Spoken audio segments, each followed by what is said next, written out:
Hello guys, today I'm going to do a quick review on this portable battery regulator, MoBank. It can charge and discharge the battery, and also it is a voltmeter. It is really small and very portable design. It can be powered on by any kind of smartphone power bank as long as the power bank is outputting 5 volts and more than 1 amp. Here's the two examples of different size of a power bank. The Panasonic one I bought from Japan, it is very small capacity and only output 1 amp. And next, this is giant power bank, which is famous Anker smartphone power bank. It has 6 times more capacity than the Panasonic one. And it can outputting 3 amp maximum per port. So both smartphone power bank can be the power source to the MoBank. The difference it is one has more juice. Next, let's take a look at the design of MoBank. It has 4 aluminum CMC casing with well done anodizing paint. So it is very light and the paint will not fade by age. It has 4 small pins on each contactor. All the pins can be retractable. These pins works as voltmeter. And the large metal contactor are the charger and the discharger. The large metal contactor located on the negative side, it also can be retractable. This design makes battery can be very easy install and uninstall. So make sure insert the negative side of the battery first by simply press down and slide in the positive end. To remove the battery, make sure hold the battery body, then press down and slide out the positive end of the battery first. It has 2 switches located on the left and the right, which means the MoBank can regulate each battery individually. Please always keep the switch on the neutral when there's no battery. Charging or discharging the battery, simply turn the switch to the charge or discharge. Then the voltmeter display will start to have some activity.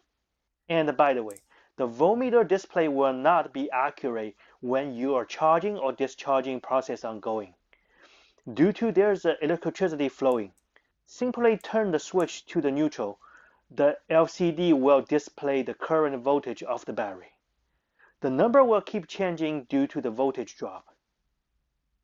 This charger can charge and discharge nickel metal hydride, nickel cadmium, and alkaline battery. By the way, the alkaline battery only can be recharged about 5 times. Due to the whole casing is made by aluminum, so the whole body of this charger becomes a giant heat sink for the battery in order to preventing the battery getting overheat during charge and the discharge process. I'm going to do a quick comparison between the regular battery charger and this MoBank. Both battery already discharged to 1.29 volt. I'm going to charge both batteries simultaneously. After both batteries reach the same voltage, I will stop and check the temperature of each battery. 2,000 years later. The smart charger on the right already done the charging. I can hear the cooling fan is kicking on due to it has a smart detector. The smart charger will stop charging when battery is full. Now one of the battery is at 1.47 volt and another one it is 1.51 volt. Now let's use a thermometer to check the temperature. It almost reached 50 Celsius degree, about 122 Fahrenheit. Then I'm going to turn off the MoBank, set a switch to the neutral to check the battery voltage. Both battery is stopped at 1.51 volt. Then use the thermometer to check the temperature. It only 40 degrees Celsius, about 104 Fahrenheit. I still can keep charging the battery until the battery breaks its limit. Here's my tips. Regular rechargeable battery on the MoBank can reach about 1.52 to 1.57 volts. You don't need to turn off the switch until it's your turn of the race. So in this case, battery still can hold full power when your turn of the race. Make sure turn off the MoBank if you don't need to charge battery anymore, because MoBank will not stop charging even battery is already full. This gives advantage of you always can keep your battery at full power or discharge your battery to destination voltage. But the disadvantage it is, if you forget to turn off, you may damage the battery by keeping battery charging. I will do quick RPM tests on both set of battery. I'm going to place the battery from the smart charger to the tester and the test the RPM. As you can see, the motor generates about 15,000 RPM.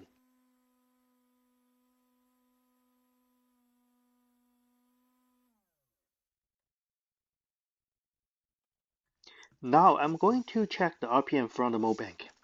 Due to I didn't turn off the MoBank, so the MoBank now is still charging and keep the battery outputting at maximum power now.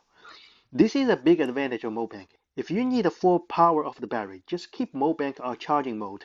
Place the battery on your car when it's your turn of race.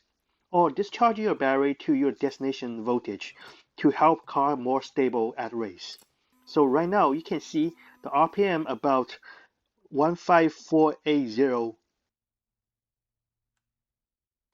Last test, I'm going to test on alkaline battery. Due to the small charger cannot charge the alkaline battery, so I'll pass the small charger.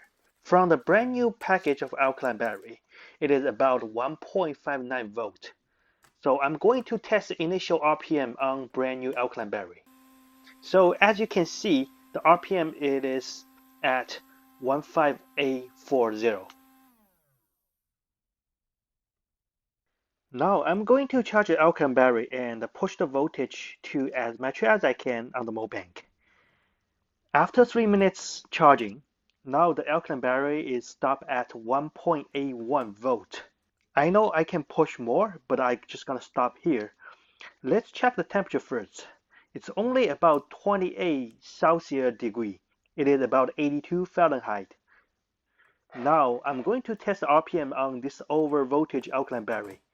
So as you can see, the battery gives more RPM than the initial brand new alkaline battery, which is right now it is 17,000. Here's all for today's MoBank review. My conclusion it is this MoBank is very small and portable to carry with you. Only need any kind of a smartphone power bank to power on. You can control your battery by charging and discharge. You always can keep your battery ready on destination voltage. It also can power up the battery if you want to. It can work as voltmeter. It has a smart IC chips to dispense stable low amperage to charge or discharge your battery. And the temperature is very low when you charge or discharge your battery. Remember this, higher temperature may kill your battery. And it doesn't have a safe switch to shut down the MoBank when battery is full. But of course, this also gives a huge advantage to overcharge your battery to give more power.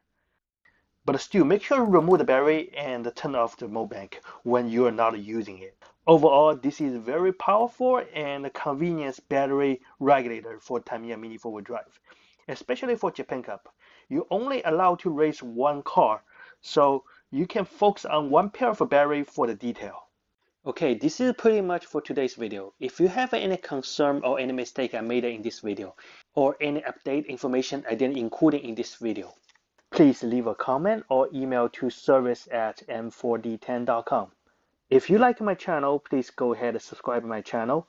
And I also have Instagram. Scan the QR code or search for Matt_10. You also can go to my website to ask a question at the forum or shop for professional Tamiya Mini 4-wheel drive parts or tools. And thank you for watching.